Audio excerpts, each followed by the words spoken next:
하나님의 귀한 은혜와 또 그분과의 만남이 있기를 주님의 이름으로 축원합니다.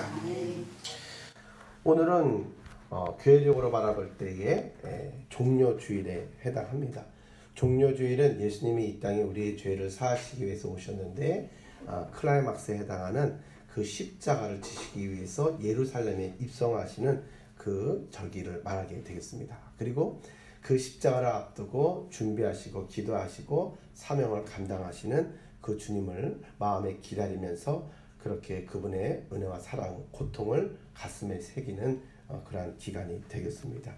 종료주일, 처음에 예수님께서 예루살렘으로 들어오실 때는 그렇게 호산나 다윗의 자손이여 하면서 종려나무 가지를 흔들면서 말이죠. 엄청나게 환호성을 불렀습니다. 그런데 사람들의 마음은 갈대라고 했던가요? 금세 돌이켜서 그들에게 그 자신들이 원하는 모습의 메시아상이 아니니까, 정치적인 메시아상이 아니니까 곧바로 그 한 입으로 두 말을 하는데 십자가에 못 박으라고 이야기하는 자리에 서게 된다는 것입니다. 오늘 여러분과 제가 주님의 뜻을 가슴에 잘 헤아려서 순종하는 백성이 되기를 주님의 이름으로 축원합니다. 이스라엘 백성들이 왜 이러한 어리석은 일을 했느냐? 자신들의 생각과 방법과 뜻을 내려놓지 않고 신앙생활하니까 이런 우를 범했다라는 사실이죠. 우리는 우리의 삶 속의 모든 것들이 아버지의 뜻대로 되기를 원합니다 라고 하는 기도와 고백이 있어야 될 줄로 믿습니다. 그리고 종료주일로 시작되는 이 한 주간의 고난 주간에 주님께서 우리를 얼마나 사랑하셨고 얼마나 큰 고통을 당하셨는지를 가슴에 되새겨 보면서 그 사랑과 은혜의 빚진 자로 믿음의 결단과 우리의 삶을 되돌아보는 계기로 삼아야 될 것입니다. 요즘 참 어려운 시기를 지나고 있습니다. 정치적으로 경제적으로 볼 때에 사회적으로 바라볼 때도 여기저기서 뻥뻥 많은 문제들이 드러나고 있습니다. 많은 갈등의 요소 속에서 살아가고 있는 우리들이다. 과연 우리도 이렇게 힘들고 어려운 상황 가운데 예수님께 집중을 하고 있는가? 바로 바라보고 있는가 생각해 봐야 됩니다. 이스라엘 백성들은 이 로마의 압제 가운데 여러 가지로 어렵고 힘든 갈등 속에서 살아갔습니다. 그 상황 속에서 더욱더 예수님을 집중할 수밖에 없었고 그 예수님을 제대로 봤어야 되는데 자신들의 상황 속에서 필요한 예수님 상만을 바라봄으로 문제를 일으켰다는 것이죠. 오늘 여러분과 저는 어렵고 힘든 이 상황 속에서 주님의 뜻 가운데서 우리의 삶의 부활을 허락해 주시는 은혜를 경험하고 기대해야 될 줄로 믿습니다. 오늘 우리 또한 이스라엘 백성들과 마찬가지로 이 시대 때 이스라엘 백성들과 마찬가지로 불안 초조해야 하는 우리의 마음을 가지고 있습니다. 경제적으로 바라볼 때도 힘들고 정치적인 상황과 안보의 상황을 바라봐도 그렇고 사회적으로도 여러 가지 문제 속에서 우리는 고민을 하고 있다는 것입니다. 이렇게 힘들어하고 고민하고 고뇌하는 우리의 마음속에도 바로 예수님께서 평화의 왕으로 입성하여 되실 줄로 믿습니다. 예수님은 어떻게 이 땅에 오셨느냐? 평화의 왕, 평강의 왕으로 이 땅에 오셨다라는 것이죠. 스가랴서의 말씀을 바라보면 스가랴 선지자가 5천년 전에, 기원전 500년 전에 스가랴서 9장 9절의 말씀에 예언한 대로 예수님은 어린 나귀를 타고 예루살렘 성에 입성하시게 되었다라는 것이죠. 그분은 우리에게 평강의 왕으로 바로 입성하셨습니다. 오늘도 하늘로부터 임하는 은혜와 평강이 주 예수 그리스도의 이름으로 여러분의 삶과 심령을 주장하시기를 주님의 이름으로 축원합니다. 주님이 우리의 삶 속에 주인 되어 주셔야만 한다. 그래야 우리의 가정이, 우리의 일터가, 우리의 재단과 이 나라와 민족이 천국이 되는 줄로 믿습니다. 하루하루가 지옥 같은 삶이 아니라 주님이 나의 삶을 주장하심으로 하늘의 평강과 은혜를 누리는 자유가 있기를 원합니다. 평화가 없는 곳은 지옥입니다. 돈이 많아도 많은 사람들이 모여들어도 평강이 없고 시끄럽고 불협화음이 있다라고 한다면 그 지옥이죠. 그래서 화목제물로 돌아가신 어린 양 예수 그리스도, 그분을 오늘도 우리는 영접하고 바로 초청하고 있다라는 사실입니다. 참된 평화가 이 세상에는 없습니다. 오직 주 예수를 믿음으로 우리의 심령 가운데 영접할 때에 그 은혜와 평안이 임하게 된다는 것이죠. 찬양 가운데 내 영혼의 그 깊은 데서 맑은 가락이 울려나네. 내가 주야로 주님과 함께 있어 내 영혼이 편히 쉬네. 평화로다. 하늘 위에서 내려오네. 그 사랑의 물결이 영원토록 내 영혼을 덮어달라고 고백하고 있습니다. 여러분, 지치고 상하고 두려워하는 우리의 심령 가운데 주님의 사랑과 은혜의 평강의 물결이 더하시기를 주님의 이름으로 간절히 축원합니다. 힘들어하고 두려워하고 우는 어린아이가 어머니의 숨결과 어머니의 체온만 느껴도 마음속에 평안함을 되찾아서 잠을 다시 청하게 되듯이 우리는 우리의 삶 속에서 하나님의 은혜와 평강의 숨결을 경험해야 될 줄로 믿습니다. 이 땅에 사는 동안에 참된 평화가 없습니다. 모두가 다 가식이고 거짓이고 잠시 잠깐 있다가 없어지는 일전충몽과도 같습니다. 참된 평화가 이 세상 가운데 어디 있느냐? 바로 예수님을 친구 삼아서 그분과 동행하는 그 길 속에서 세상이 알 수도 없고 누릴 수도 없고 줄 수도 없는 평안의 주인공이 되시기를 간절히 축원합니다. 사망의 음침한 골짜기를 지날지라도 해를 두려워하지 않고 마음에 평강이 있는 것은 하나님이 함께 하시기 때문이고, 내가 어렵고 힘든 많은 두려운 상황 속에서도 은혜의 단잠을 자는 것은 주께서 사랑하는 자들에게 은혜의 평강과 단잠을 허락해 주시기 때문인 줄로 믿습니다. 오늘 여러분들의 마음에는 누가 주인이 되십니까? 예수님이 주인 되셔야 될 줄로 믿습니다. 돈이 재물이 그런 명예가 주인이 된다고 한다면 더 불안 초조한 것들이 많이 있을 것입니다. 왜냐하면 이 세상의 것들은 신의가 없습니다. 그러나 하나님은 신의의 하나님이셔서 우리가 어느 것에 무엇을 하든지 간에 항상 우리의 편이 되어주시고 나를 위해 기도해 주시는 줄로 믿으시기를 바랍니다. 왜 우리의 마음이 불안 초조합니까? 평화의 왕이 되시는 예수님, 그분을 아직 내 중심에 모시지 못했고 그분을 따라가기는 하지만 그분을 초대하지 않아서 그렇다는 사실이죠.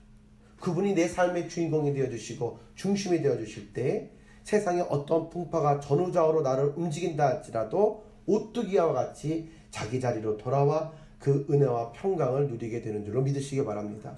진짜 두려움은 환경이 아니라 그 환경 속에서 내가 방향성을 잃어버리는 것이 더 큰 문제가 된다. 오히려 그 세상에 문제가 있다 하되 하나님이 나와 함께 하시고 주님이 나의 갈 길을 동행해 주시면 오히려 나에게는 잠들어 있는 내 믿음의 야성을 깨우고 나로 하여금 더욱더 도전을 받기 위해서 일어나서 부르짖어 깨어 부르짖는 하나님의 백성으로 변화시키는 은혜의 계기가 되는 줄로 믿으시기 바랍니다. 주님이 나와 함께 하시고 내 마음을 주장해 주시면 우리의 마음은 기쁨이 넘치고 평안이 넘치고 넘치는 풍요로움으로 은혜를 더하게 될 것입니다. 주님께서 왜 예루살렘 성에 입성을 하셨느냐? 성전을 정결하게 하시기 위해서 들어가셨다라는 사실이죠. 예수님께서 예루살렘에 입성하셔서 가장 먼저 가신 것이 어디냐? 성전이었습니다. 왜 성전으로 가셨느냐? 성전은 만민이 기도하는 집이고 하나님을 만나고 예배하고 제사를 드리는 것인데 그 많은 동서남북에서 모여드린 제사를 드리기 위해서 모여드린 사람들에게 양이나 비둘기나 이런 재물들을 팔면서 그런 모든 장사꾼들이 야단법석이 된 그런 강도의 굴로 만들어버렸기 때문이죠. 주님께서는 이 모든 부정한 것들을 정결하게 청소하시기 위해서 성전으로 먼저 향하셨다. 성전이 성전다운 구실을 하지 못할 때에 주님께서는 우리가 기억하고 있는 그 모습과는 완전 다른 채찍을 들고 노여워하시고 청소하시는 그런 모습으로 그들의 모든 환전상들의 그런 상을 뒤집으셨다라는 사실이죠. 이 강도의 자식들아 말씀하시며 책망하셨다라는 사실입니다. 그 당시에 부패했던 종교를 과감하게 뒤엎으신 분노하시는 예수님의 모습을 유일하게 우리는 이 모습 속에서 바라보게 됩니다. 여러분, 예나 지금이나 종교는 우리 모두의 마음의 중심이 됩니다. 우리의 마음을 붙잡고 있는 게 종교란 말이죠. 우리의 마음이 바로 곧 이 국가의 흐름과 모든 가치관과 모든 흐름에 있어서의 분위기를 결정한다라는 것이죠. 우리가 이 세상적인 것들에 마음을 빼앗기는 것이 아니라 주님이 임재하셔서 우리의 예배를 받으시는 거룩한 성령의 성전이 되시는 우리의 삶과 중심이 되기를 주님의 이름으로 축원합니다. 주님께서는 오늘도 오셔서 우리의 마음에 좌정하시고 우리의 마음의 온갖 더러운 것들과 탐욕들과 두려움을 뒤엎으시며 주의 말씀과 은혜로 더하시는 줄로 믿으시기 바랍니다. 그분이 내 마음속에 계실 때 더 이상 나는 탐욕의 우상에 절하지 않게 된다라는 것이죠. 한 건축가가 있었습니다. 그런데 그에게는 정말 자신에게 큰 은혜를 베풀어준 친구가 있었습니다. 그래서 짐이라고 하는 친구가 자기에게 그렇게 은혜를 끼쳐줬던 그런 건축가 친구에게 말을 합니다. 부유한 그 친구가 집을 좀 하나 부탁합니다. 잘 만들어 달라고. 최고의 재료와 모든 인부들, 최고 A급들의 건축업자들을 동원해가지고 그렇게 집을, 최고의 집을 줘달라고 이야기를 합니다. 그런데 친구를 갖다가 속이면 안 되는데 이 친구는 본래 돈이 많으니까 뭐 이렇게 생각이 되면서 A급 건축사들을 넣은 것이 아니라 정말 B급, C급들을 넣고 눈 가리고 아웅하는 식으로 건축을 하게 됩니다. 그는 생각합니다. 내가 살 집인가? 저 친구가 살 집이지. 이런 생각으로 대충 집을 지었습니다. 그리고 이제 열쇠와 명세서를 갖다가 주면서 그렇게 이 친구에게 건넬 때 그 친구가 도로 그 친구에게로 돌려줍니다. 그러면서 이 집은 우리 짐, 당신이 살 집이라고. 나에게 그동안 베풀어준 은혜가 너무나도 크기 때문에 내가 이 집을 선물하기 위해서 주었다고 이야기했습니다. 비 오는 날이면 비가 새는 그 집의 모습을 바라보면서 가슴 아파하는 양심의 가책을 받아야만 했습니다. 우리의 인생의 공사도 마찬가지다. 부실시공한 인생은 후회가 막급하다라는 사실이죠. 왜 부실시공으로 우리의 인생을, 신앙을 건축했을까요? 왜 대충 했을까요? 그것은 탐욕 때문이다 라는 사실이죠. 우리가 탐욕에 이끌림 받는 그런 인생이 되지 않기를 주님의 이름으로 축원합니다. 이번 종료주의를 기점으로 해서 내 마음의 성전에 예수 그리스도의 이름으로 그 모든 어둠의 그림자들을 물리쳐 나가는 여러분과 제가 되기를 주님의 이름으로 축원합니다. 그때 하나님은 기뻐하시고 우리를 통해 큰 일을 이루어 주실 줄로 믿습니다. 이스라엘 백성들이 출애굽했을 때 금송아지를 만들어 가지고 거기다가 절을 했다는 거 아니겠습니까? 우상을 숭배했습니다. 그것 때문에 그들이 당한 화는, 하나님의 진노는 엄청난 것이었습니다. 그뿐만이 아니라 원망하고 불평하다가 광야에서 불뱀에 물려가지고 다 죽게 되었을 때에, 기도할 때에 모세의 기도에 하나님이 살 수 있는 방법을 주셨는데 그 방법은 무엇입니까? 바로 구리 뱀을 그 장대 위에다가 걸고 그것을 바라보는 이들마다 살 것이다. 그런데 이성적으로 바라볼 때 이거는 말도 되지 않는 이야기입니다. 그래서 이성에 따라서 말도 안 돼 라고 했던 이들은 광야에서 다 죽었어요. 그런데 그것을 이성으로 받아들인 것이 아니라 믿음으로 받아들이고 그 구리뱀을 바라볼 때에 그 모든 죽어가던 영혼들이 다시 살아나게 되는 놀라운 역사를 경험했다는 거 아니겠습니까? 그 구리뱀이 무엇을 상징하느냐? 십자가의 예수 그리스도를 예표한다 라고 볼 수가 있습니다. 오늘 여러분과 저도 하늘로부터 임하는 귀한 은혜를 덧입기를 주님의 이름으로 간절히 축원합니다. 오늘 어린이 예배 때 설교가 마태복음의 22장의 말씀이었어요. 거기 말씀에 바라보면 천국을 혼인잔치에 비유해서 말씀하시는 이야기가 나오게 됩니다. 거기에 임금이 자기 아들의 결혼식을 갖다가 많은 이들에게 초청장을 보냈는데 아무도 안 와서 큰 길가로 가가지고 좋은 사람이나 나쁜 사람이나 다 청합니다. 그런데 그 모든 사람들에게 요구하신 것은 하나예요. 예복을 입었느냐 안 입었느냐.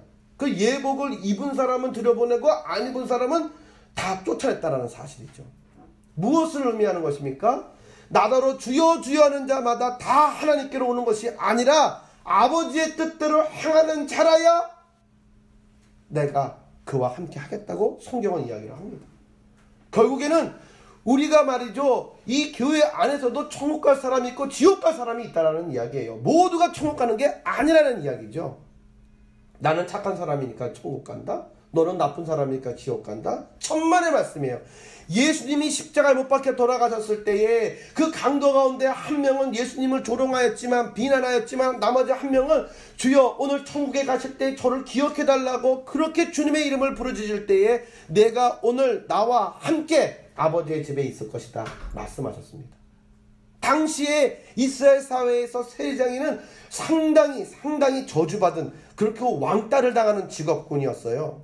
눈에 가시와 같은 동족에게 인간 취급을 못 받던 이였다는 거죠. 그러나 그 죄인 중에 나쁜 사람이었던 세리장인 마태는 예수님을 만나고 예수님 앞에 자기의 상한 심령을 내려놓고 회개했을 때 주님의 제자가 되었고 천국의 주인이 되게 된 줄로 믿으시기 바랍니다. 착하고 나쁘다, 올바르고 그릇되다라고 하는 우리의 그런 가치관 때문에 천국 가는 것이 아니고 아버지의 뜻대로 행하고 하나님께서 우리에게 예수님이 그렇게 우리에게 주시는 그런 거룩한 세마포를 덧입은 의의 옷을 덧입은 자들만이 천국의 주인공이 될 수가 있다라는 사실이죠. 오늘 그러한 은혜, 그러한 의의 옷을 덧입혀 주시기 위해서 주님은 우리의 심령에, 우리의 삶 속에 다가오신 줄로 믿습니다. 그 첫 순간을 기념하는 종려주일이 오늘이다 라는 사실입니다.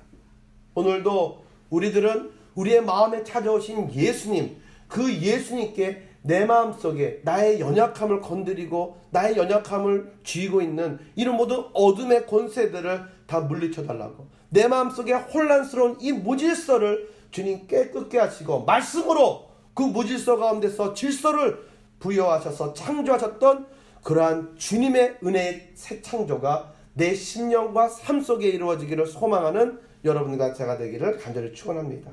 내가 못하면 능하신 주님께 간구하고 부탁해야 된다.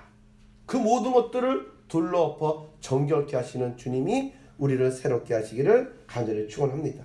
세 번째로 예수님은 우리의 마음속에 믿음을 심어주시기 위해서 예루살렘 성에 입성하셨듯이 오늘 우리들에게 다가오셨다라는 것이죠. 인간들은요, 깊은 세계와 높은 세계를 보지 못합니다. 현재 눈앞에만 급급한 그런 연약함이 있다라는 사실이죠. 미래를 보지 못해요. 그래서 우리는 후회하면서 후회한다 라는 이야기들을 많이 해요. 왜 그러냐라고 말하면 이럴 줄 정말 몰랐다라고 이야기를 한다는 것이죠. 그러나 이미 얘기는 들은 바가 있습니다. 그러나 그 말에 대한 믿음이 부족했기 때문에 이런 일들이 일어나게 된 것입니다. 그래서 풍성한 열매를 맺지 못하게 되었다는 것이죠. 미국의 알래스카는 여러분이 아시는 바와 같이 본래 소련의 땅이었습니다. 그것은 삼금의 보고라고도 불리웁니다. 첫 번째, 석유가 많고 산림이 많고 황금이 많이 매장된 그런 최고의 보화, 바로 그런 내용이죠. 그런데 그렇게 겉만 바라보고 가치를 바라보지 못했을 때에 그 상황 당시에 미국이 720만 달러의 그 알래스카를 사버립니다. 그래서 국회가 열렸을 때 이 매매 계약을 성사시켰던 소워드 국방부 장관에게, 국무장관에게 엄청난 비난의 화살들이 쏟아지게 됩니다. 이 쓸모없는 땅을, 이 비싼 돈을 들여서 국고를 탕진했다라고 문책해야 된다라고 다 들고 일어났습니다. 그러나 우리가 지금 잘 아는 바와 같이 그 알래스카의 지하에는 1천억 배럴이 넘는 석유가 매장되어 있는 그런 엄청난 보화다라는 사실이죠. 눈에 보이는 것들이 다가 아니라는 것입니다. 성도들은 우리의 육신의 눈으로 바라보는 것이 아니라 하나님 주시는 은혜를 바라보고 그 자리에 지키고 있는 자들이 되어야 될 줄로 믿습니다. 영화 가운데 소울 서퍼라고 하는 영화가 있습니다. 그 영화를 바라보면 그 파도 타기 하는 서퍼들이 그 대회가 열려요. 그런데 그 대회에서 이 주인공이 말이죠, 다른 사람들은 이 파도가 막 몰려오는 그 지역을 향해서 열심히 가요. 그래서 거기서 예술 점수를 받아야 되니까. 근데 이 친구는 말이죠, 그렇게 감동 가운데 이렇게 오는 정반대 다른 자리로 가요.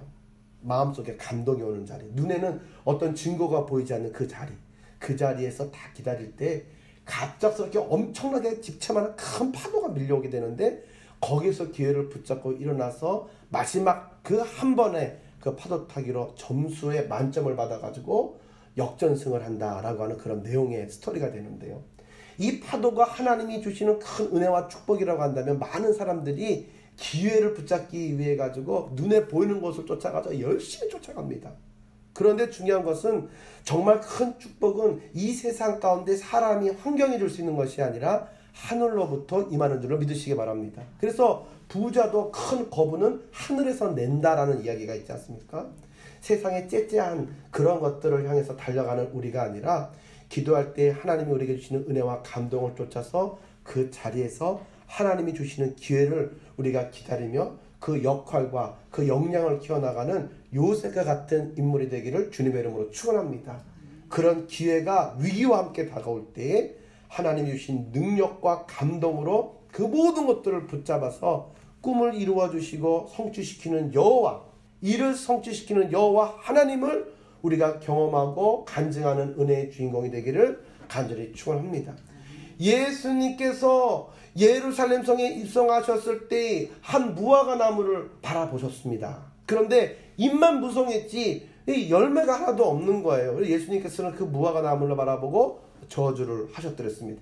나중에 다시 돌아와서 보았을 때 그 나무가 노랗게 말라 죽고 말았습니다. 심판에 주로 오신 예수 그리스도, 열매 없는 인생들을 심판하시는 주님의 모습이 있음을 우리들에게 경각시키며 가르쳐 주시는 하나의 징표였다라고 볼 수 있습니다. 왜 열매가 없었느냐? 그것은 믿음이 없었기 때문에 열매가 맺히지 않았다라는 사실이죠. 이 무화과 나무의 변화를 다음날 바라봤던 베드로가 깜짝이 놀라가지고 예수님께 질문합니다. 이 무화과 나무가 하루 만에 이렇게 말라 죽다니 어떻게 된 일입니까? 라고 이야기를 했습니다.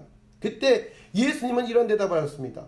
너희들이 하나님을 믿고도 그 믿음을 가지고 기도한다면은 이 산을 들어가지고 바다에 던져오라 해도 그것을 이룰 수 있을 것이다. 믿음이 중요하다는 거죠. 믿음이 없이는 하나님을 기쁘시게 할 수 없고 믿음이 없이는 기사와 능력이 나타날 수가 없습니다. 우리가 가지고 있는 신앙, 그 신앙의 권능, 두나미스, 이 은혜와 권능이 있지만 믿음이라고 하는, 기도라고 하는 이 심지에 불이 붙지 않고서는 그런 능력의 폭발력을 우리의 삶 속에 장애물을 날려버리는 그런 기적을 경험할 수 없다라는 사실이죠. 여러분, 믿음이 없다면 이 무화과 나무처럼 메말라져서 밖에 던져질 수밖에 없다라는 것을 기억해야만 합니다. 반면에 믿음이 우리에게 있다라고 한다면 산을 움직이라고 하는, 던지오라고 해도 그것이 이루어지는 무한한 가능성이 믿음 안에서 여러분과 제게 있음을 주님은 보여주시고 제시하시는 오늘 하루의 은혜의 말씀인 줄로 믿으시기 바랍니다. 주님께서는 이 분명한 믿음의 가능성과 능력을 심어주시기 위해서 우리들에게 다가오셨고 다시 한번 분명히 말씀하셨다라는 것이죠. 주님의 그 은혜를 바라보면서 우리의 믿음을 더욱더 굳세게 일으켜 세우는 주인공 되기를 간절히 원합니다. 또 하나, 예수님은 십자가에 달려 죽으시기 위해서 예루살렘 성에 입성하셨다라고 하는 이야기가 되겠습니다. 여러분, 이 기독교를 증거할 때 많은 이들은, 또 어떤 이들은 이렇게 질문합니다. 하나님이 그렇게 전지전능하신데, 우리가 죄인인데 우리의 죄를 사하시기 위해서 말씀으로 천지를 창조하셨던 만큼 위대한 능력 있는 분이 왜 인간의 몸으로 이 땅에 오셔야만 했으며 왜 그렇게 잔인하고 고통스럽게 희생당해야만 했는가라는 사실이죠. 그 능하신 하나님이라면 왜 이렇게 되셔야만 했는가라는 것입니다. 우리는 먼저 알아야 됩니다. 주님은 항상 그 똑같으신 분입니다. 일관성이 있으신 분이에요. 이랬다 저랬다 이렇게 했다 저렇게 했다가 아니에요. 주님은 항상 그 주님이 하시는 패턴이 있어요. 그래서 이 구약의 제사를 바라보게 되면은 이 제사를 지낼 때 화목제물로 그 죄를 대신해서 어린 양을 제물로 드렸고 그 피에 그 권세를 바라볼 때에 그 유월절의 축복도 모든 사망의 권세도 넘어갔거든요. 여러분, 주님께서는요 우리에게 단 한 번의 그러한 희생으로 우리의 죄를 용서하시고 구원하실 수 있는 길을 여셨는데 어린 양 예수 그리스도가 우리를 위한 희생 제물이 되셔서 우리의 죄를 사하시기 위해서 이 땅에 오신 줄로 믿으시기 바랍니다. 그래서 우리의 죄를 사하시기 위해서 바로 구약의 제사와 같이 그런 방법과 같이 주님의 시대에도 똑같은 방법으로 다가오셨다라는 사실이죠. 왜 그분이 고초를 당해야만 했는가? 이 벌레만도 못한 나를 위해 왜 그분이 보혈을 흘려야만 하는가? 그 십자가를 바라볼 때 그 피는 나의 피요, 나를 정말 사랑하시는 주님의 은혜다라는 사실을 기억하기를 주님의 이름으로 축원합니다. 어떤 임금이 자기의 아이를 갖다가 그렇게 왕자를 데리고서 정원을 놀러 다니는데 그 사람이 그 하나님 믿는 그 모든 대신에게 항상 욕을 합니다. 왜 그렇게 하나님을 믿냐고, 거짓이라고, 능하지 않다고, 그분이 능하다라고 한다면은 자기가 직접 구하지 왜 그렇게 십자가를 지면서 이런 모습을, 이렇게 무능한 하나님이 어딨냐고 이렇게 이야기를 했습니다. 그래서 그가 기도하던 와중에 이렇게 걸을 때 똑같이 생긴 조각 인형으로 만든 왕자상을 앉게 하고 물에 빠지게끔 이렇게 시나리오를 짭니다. 가다 말고 엎어져가지고 유모가 애를 갖다가 물에다가 빠뜨리는 거죠. 왕이 깜짝 놀랍니다. 아주 눈이 동그래집니다. 그러면서 너무 깜짝 놀라가지고 왕이 옷을 벗어던지고 물에 들어가려고 그래요. 그랬더니 신하가 옆에서 말립니다. 왕이시여, 채통이 있지. 옆에 있는 사람을 시키셔서 그 아이를 건져오게 하십시오. 그랬더니 왕이 그래라 이렇게 얘기했을까요? 아니에요. 그럴 수 없다. 저 아이는 나의 아들이다. 이 나라의 왕자다. 따라서 내가 직접 저 아이를 구하러 가겠다. 그러자 그 연출했던 대신이 말을 하면서 사실은 정황을 이야기하면서 주님이 우리를 위해서 직접 인간의 몸을 입으시고 이 땅에 오셔서 죽기까지 사랑하신 이유는 우리를 그 생명처럼 사랑하시는 참 사랑의 하나님이시기 때문입니다. 우리를 위해서 그분은 아낌없이 모든 것들을 쏟아부어 주셨습니다. 그분은 진정 우리를 사랑하시는 능력의 하나님이시고 그분은 능력이 없어서가 아니라 그만큼 우리를 사랑하시기 때문입니다. 라고 고백을 했다는 거죠.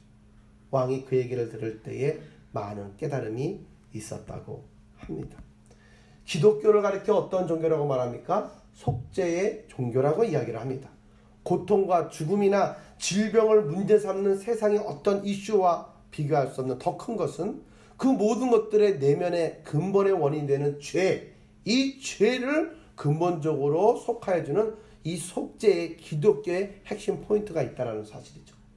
이 죄를 용서해 주시기 위해서 주님은 이 땅에 오셨고 이 죄를 용서하신 그 증표로 부활의 증표와 신앙을 우리들에게 선물로 더하여 주신 줄로 믿으시기 바랍니다.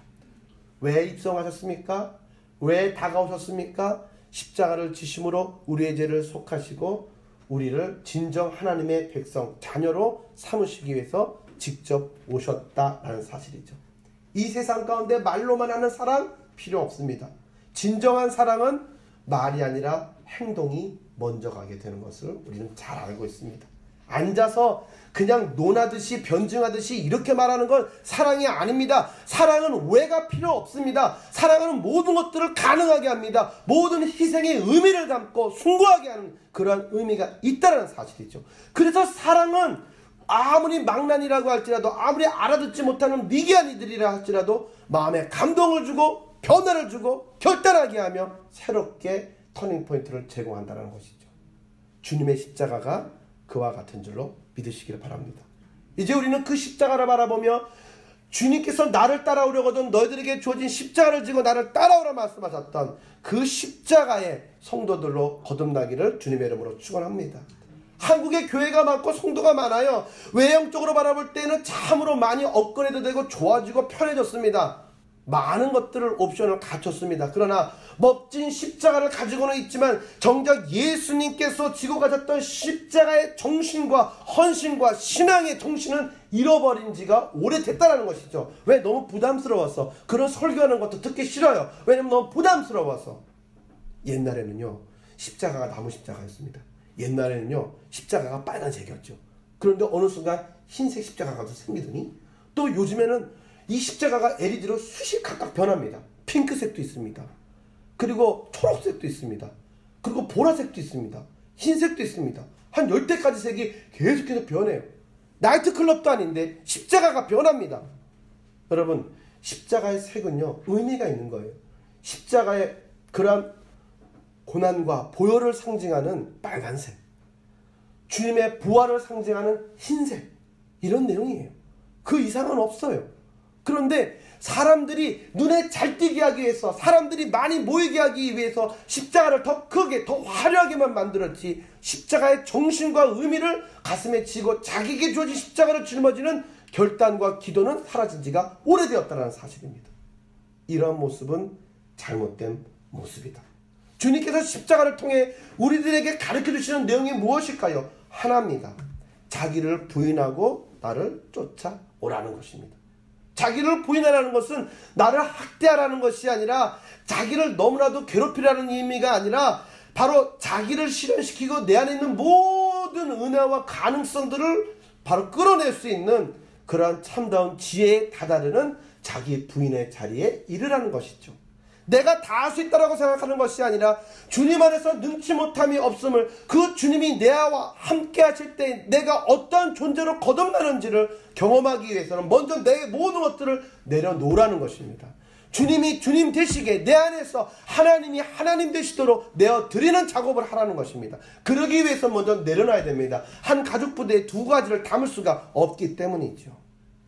그런 의미에서 주님은 십자가, 내 자아와 내 생각을 못 박아 죽이는 그런 상징적인 의미를 몸소 보여주시고 우리들에게 깨닫게 하신 줄로 믿으시길 바랍니다.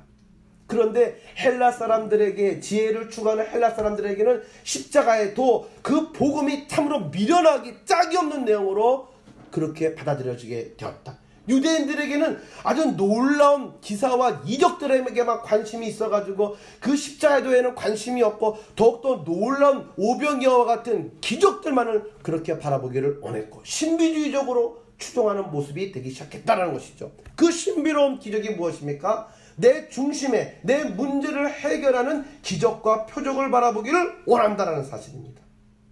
사랑하는 성도 여러분, 오늘 한국교회가 그렇게 되어버렸습니다.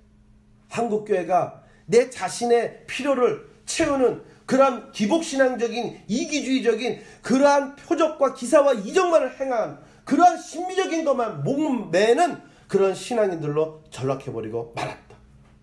그냥 앉아가지고 지식적으로 공부하고 위로받고 어떤 교양 과목처럼 그렇게 생각하는 기독교로 전락하고 말았다. 피와 땀과 눈물을 흘릴 때 참답게 기도하고 참답게 헌신하고 참답게 나가 외쳐야 하는 모든 것에는 너무나도 메말라버리고 관심 없는 그러한 이가 되고 말았다. 그래서 열매가 더 이상 맺히지 않는다라는 사실이죠. 이게 가장 큰 문제입니다. 이 문제를 주님께서는 오늘 다가오셔서 회복시키시고 이제 우리에게 그 십자가 가운데 우리에게 있어야 할 그 믿음의 원래의 자리의 상태로 되돌리시는 줄로 믿으시기를 바랍니다.